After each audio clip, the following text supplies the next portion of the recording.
নমস্কার বন্ধুরা, কেমন আছেন সবাই? মাদার্স অ্যান্ড সন কুকিং চ্যানেলে সবাইকে স্বাগত জানাই। আজকে আবার একটা নতুন রেসিপি নিয়ে এসেছি, সেটা হলো চিড়ের পায়েস। তো এই চিড়ের পায়েসের জন্য কী কী লাগবে উপকরণগুলো একটু আগে আপনাদের বলে দিই। খুবই সামান্য উপকরণ, সব নিয়ে যাক। তাহলে কী কী লাগবে? এখানে দুধ নিয়েছি, এখানে আছে ঘি আছে, এক বাটি চিড়ে নিয়েছি, এক বাটিকে একটু কম এখানে চিনি নিয়েছি, কাজু আছে, কিশমিশ আছে, পেস্তা কুচিয়ে রেখেছি ডেকোরেশনের জন্য, একটা আমুলিয়ার প্যাকেট নিয়েছি, দুটো এলাচ নিয়েছি, একটা তেজপাতা নিয়েছি। চলুন তাহলে শুরু করা যাক আমাদের চিড়ের পায়েস। প্রথমে ভালো করে আমি এক বাটি যে চিড়ে নিয়েছি, এটাকে প্রথমে আমি ভালো করে ধুয়ে নেবো জল দিয়ে, যা নোংরার মধ্যে প্রথমে আমি একটু ঘি দেবো। খুবই টেস্টি হয় এটা, কিন্তু খুবই তাড়াতাড়ি হয়ে যায়।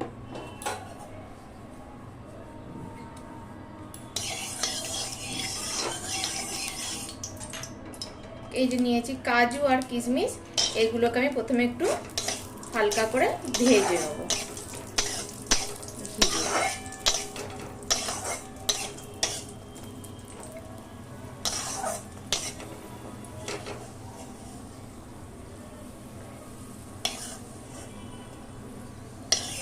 তো আমি এরপর এটাগুলো পরপর তুলে নেব।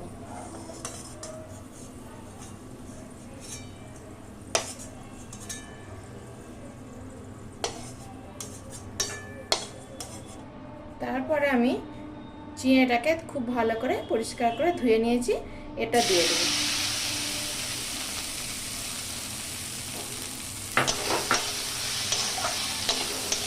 এটা আমি হালকা নাড়বো, খুব বেশি নাড়বো না। এটা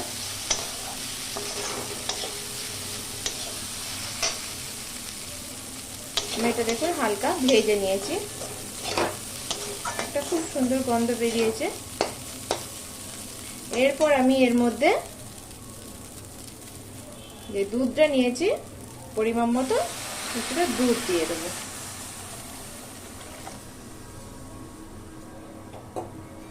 এটা খুবই তাড়াতাড়ি হয়ে যায়, একটা চটজলদি একটা রেসিপি, কিন্তু খেতেও খুব সুন্দর হয়।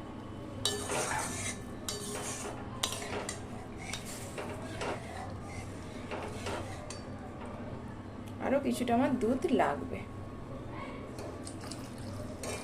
এটা থাক।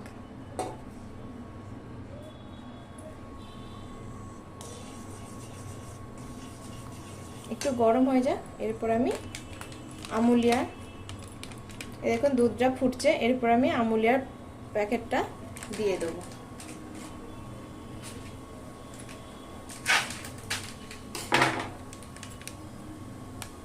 আমুলিয়াটা আমি দিচ্ছি, খুব ভালো করে একটু ঘেঁটে দেবো, আটকে যাবে।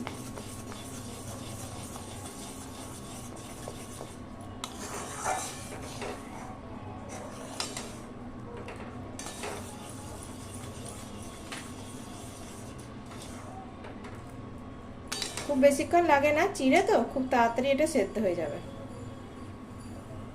এরপর আমি কাজু কিশমিশটা ঘিয়ে ভেজে রেখেছিলাম, ওটাও দিয়ে দেবো।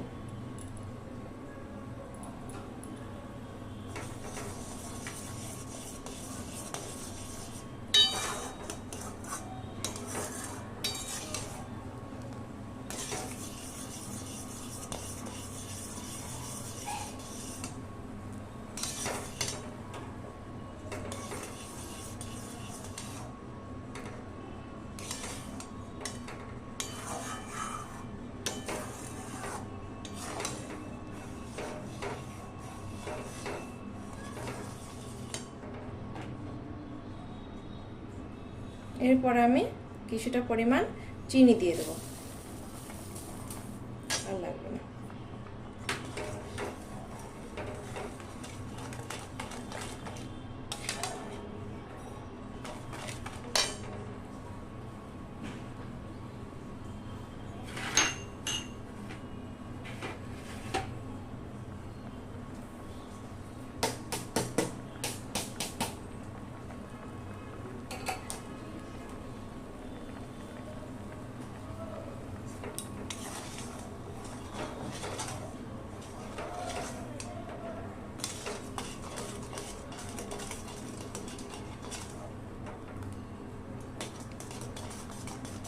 এটা একটু পাতলা পাতলা নামাতে হবে, না হলে পুরো টেনে যাবে, টেনে শক্ত হয়ে যাবে।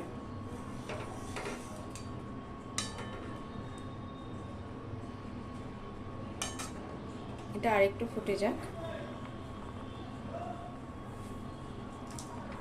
এরপর আমি দুটো এলাচ নিয়েছি, এলাচটা দিয়ে দেবো ফাটিয়ে ভালো করে।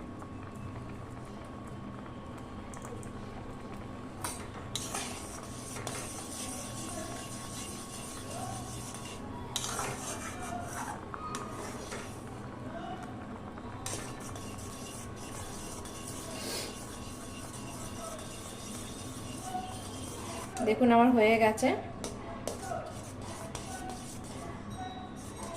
এবারে এটাকে আমি বন্ধ করে দেবো গ্যাসের ফ্লেমটা। এই দেখুন থাকতে থাকতে নামিয়ে দিতে হবে। চিড়েতে পরপর টেনে চিড়েতে পরপরটা টেনে যাবে।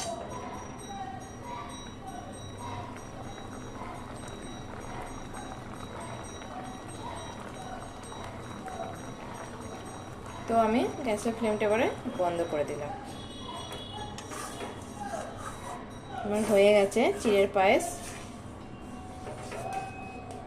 দেখুন বন্ধুরা কত সুন্দর হয়েছে। দেখুন বন্ধুরা কত সুন্দর হয়েছে আমার চিড়ের পায়েসটা। এর উপর দিক দিয়ে আমি একটু পেস্তা কুচিয়ে নিয়েছি, একটু পেস্তা দিয়ে দেবো।